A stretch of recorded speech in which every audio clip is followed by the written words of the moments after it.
નમસ્કાર મિત્રો, તમે બધાએ ઘઉંના લોટની સુખડી તો ઘણીવાર ખાધી હશે, પણ શું તમે ક્યારે બાજરીના લોટની સુખડી ટ્રાય કરી છે? જો ના કરી હોય તો આજ પછીથી જરૂર બનાવજો, કારણ કે આ સુખડી માત્ર ટેસ્ટી જ નહીં પણ ખૂબ હેલ્ધી પણ છે. તો આ સુખડી બનાવવા માટે સૌપ્રથમ એક કઢાઈમાં 1 વાટકી જેટલું ઘી લઈશું.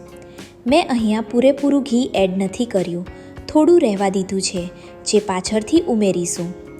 ઘી મેલ્ટ થઈ જાય ત્યારબાદ આપણે 2 વાટકી જેટલો બાજરીનો લોટ ઉમેરીશું અને બરાબર મિક્સ કરી લઈશું અને આમ કોન્સ્ટન્ટ હલાવતા રહીશું.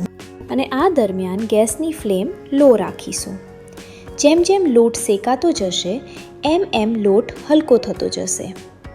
ત્યારબાદ બાકી રહેલું ઘી એડ કરી લઈશું અને ફરીથી કોન્સ્ટન્ટ હલાવતા રહીશું. ત્યારબાદ લોટ બરાબર શેકાઈ જાય, ઘી છૂટું પડવા માંડે અને બબલ્સ દેખાવા માંડે ત્યારે તેમાં 2 થી 3 ચમચી જેટલા તલ એડ કરી લઈશું અને તલને આમાં બરાબર શેકી લઈશું.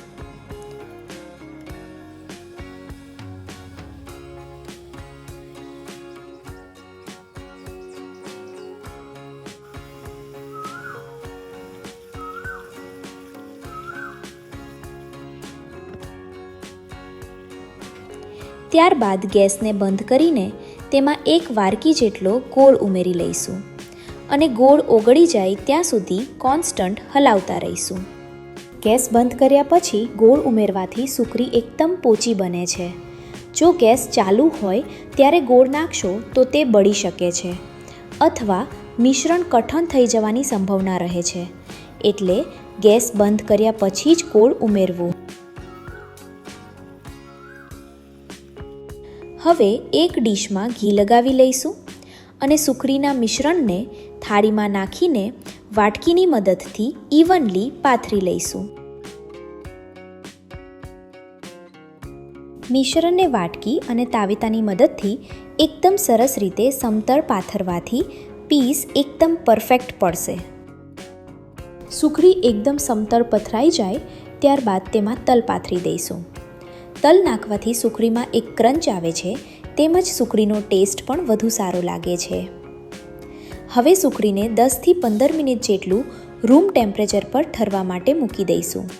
સુખડી ઠરી જાય પછી તાવીતાની મદદથી એક સરખા પીસ કરી લઈશું. તો બસ તૈયાર છે એકદમ સરળ, હેલ્ધી અને ટેસ્ટી બાજરીના લોટની સુખડી. તો તમે પણ આ રેસીપી જરૂર ટ્રાય કરજો અને આ રેસીપી ગમી હોય તો લાઈક, શેર અને સબસ્ક્રાઈબ કરવાનું ના ભૂલતા.